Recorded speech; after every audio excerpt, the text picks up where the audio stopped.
देश के करोड़ों केंद्रीय कर्मचारी और पेंशनर्स के लिए अब तक की सबसे बड़ी खबर का काउंटडाउन जो है वो शुरू हो चुका है। 8वां वेतन आयोग यानी कि 8th पे कमीशन अब सिर्फ एक चर्चा का विषय नहीं बल्कि एक हकीकत बनने की राह पर है। ये आयोग ना सिर्फ आपकी सैलरी में एक बम्पर उछाल लाएगा बल्कि आपके भत्ते, पेंशन और करियर ग्रोथ के पूरे ढांचे को एक नई शक्ल देगा। ऐसे में कई लोगों के मन में सवाल है कि सैलरी असल में कितनी बढ़ेगी, नया पे मैट्रिक्स कैसा दिखेगा और इस बार फिटमेंट फैक्टर कितना होगा।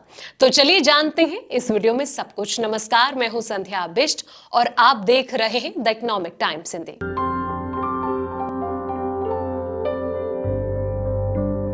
8वें वेतन आयोग के तहत सैलरी में कितनी बढ़ोतरी होगी, ये मुख्य रूप से फिटमेंट फैक्टर पर निर्भर करेगा। विभिन्न रिपोर्ट्स और विशेषज्ञों के अनुमानों के अनुसार फिटमेंट फैक्टर 1.8 से लेकर 3.0 तक हो सकता है। हालांकि 2.28 से लेकर 2.86 के बीच की उम्मीद ज्यादा जताई जा रही है। बेसिक सैलरी की अगर बात करें तो 18,000 से बढ़कर जो है वो 32,000 तक हो सकती है। 50,000 की सैलरी 90,000 तक पहुंच सकती है, ऐसा अंदेशा लगाया जा रहा है। हालांकि महंगाई भत्ता यानी कि डीए जो है वो शून्य पर रीसेट होने के कारण कुल इन हैंड सैलरी में वास्तविक वृद्धि कम होगी।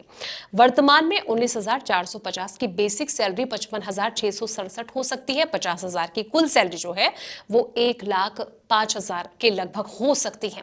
न्यूनतम बेसिक सैलरी की अगर बात की जाए तो 18,000 से बढ़कर ये 21,600 मतलब एक अंदेशा लगाया जा रहा है। 7वें वेतन आयोग में 2.57 का फिटमेंट फैक्टर था, जिसने की न्यूनतम बेसिक सैलरी पे 18,000 निर्धारित की थी। 8वें वेतन आयोग में भी इसी तरह से नया पे मैट्रिक बनेगा। नए वेतन आयोग में डीए को शून्य पर रीसेट कर दिया जाता है क्योंकि इसे बेसिक पे में मर्ज कर दिया जाता है। इसके बाद नए सिरे से डीए की गणना की जाती है।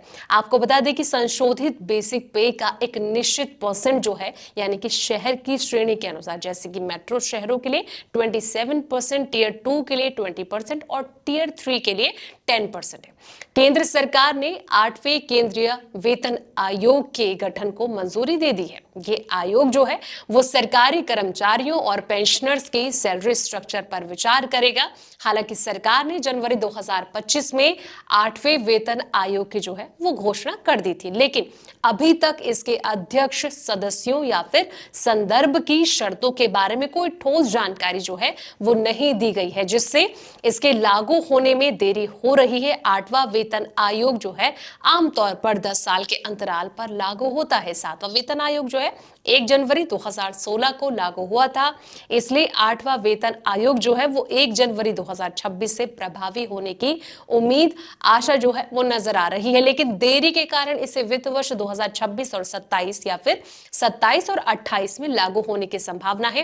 केंद्रीय कर्मचारी संगठन लगातार 8वें वेतन आयोग के जल्द गठन और उसकी सिफारिशें जो हैं इनको लागू करने की मांग लगातार कर रहे हैं। इस आयोग का मुख्य उद्देश्य जो है वो बढ़ती महंगाई और जीवन यापन की लागत के अनुरूप कर्मचारी के वेतन और साथ ही पेंशन की वृद्धि करना है। तो इसको लेकर आपकी क्या राय है? फिलहाल इस वीडियो में इतना ही। जानकारी भरे ऐसे ही तमाम वीडियोस के लिए आप देखते रहें द इकोनॉमिक टाइम्स हिंदी।